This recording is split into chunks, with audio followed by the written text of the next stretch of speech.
తెలంగాణ రాష్ట్రం ఖమ్మం జిల్లా ఖమ్మం నగరం మధ్యలో స్తంభాద్రి అనే కొండపై ఉంది. దీన్ని శాసనాలు, పురాతన గ్రంథాల్లో కమ్మమెట్లుగా పేర్కొన్నారు.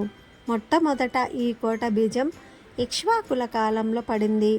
కాకతీయుల పాలనా కాలం క్రీస్తు శకం 950లో ఖమ్మం మెట్టు నిర్మాణానికి పునాదులు పడినాయి. సుమారు 400 ఏళ్ళు ఈ కోట కాకతీయుల ఆధీనంలో ఉంది. ఈ కోటను రేకపల్లిని పరిపాలిస్తున్న సమయంలో ముసునూరి కమ్మనాయక రాజులు బలంగా నిర్మించారు.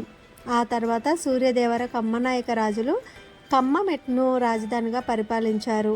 రేకపల్లి చుట్టూ ప్రక్కన ఉన్న శాసనాలు మరియు ఏకశిలా మకుటం, నాయక రాజ వైభవం అనే గ్రంథాల ద్వారా ఈ సమాచారం లభ్యమవుతుంది.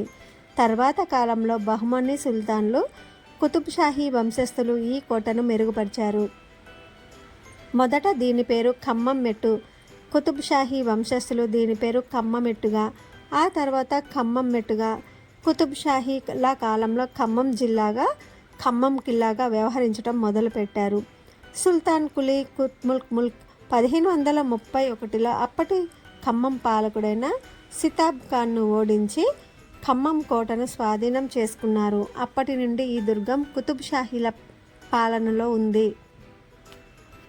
గ్రానైట్ రాళ్లతో నిర్మించిన ఈ పటిష్టమైన కోట 4 చదరపు కిలోమీటర్లు విస్తరించి ఉంది. కోటకు 10 ద్వారాలున్నాయి. పశ్చిమం వైపున దిగువ కోట ప్రధాన ద్వారం, తూర్పు వైపున ద్వారాన్ని రాతి దర్వాజా లేదా పాత దర్వాజా అంటారు. కోట చుట్టూ 60 ఫిరంగులు మోహరించే వీలు కలదు. కోట లోపల జాఫరుద్దౌలా కాలంలో నిర్మించిన ఒక పాత మసీదు, మహలు ఉన్నాయి. 60 అడుగుల పొడవు, 20 అడుగుల వెడల్పు ఉన్న జాఫర్ బౌలి అనే బావి కూడా ఉంది.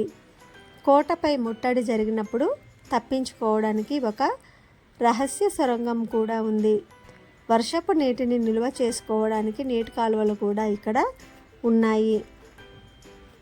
ఖమ్మంలో చూడదగినటువంటి ప్రదేశాలు: gorilla park, Sagar canal, industrial area.